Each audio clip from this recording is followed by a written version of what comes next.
Y esta mañana los trabajadores de la papelera de Sangüesa se concentraban a las puertas de las instalaciones para apoyar al compañero que sufrió un accidente laboral el pasado lunes. Lo hacían a las puertas de la fábrica bajo una pancarta donde podía leerse "Stop accidentes laborales", tanto en euskera como en castellano.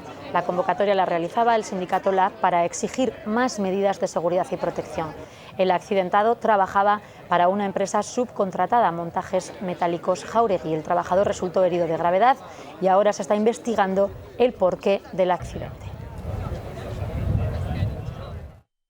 Estamos aquí es una concentración de apoyo a en este caso hay dos compañeros accidentados, uno más grave que el otro que está en el hospital.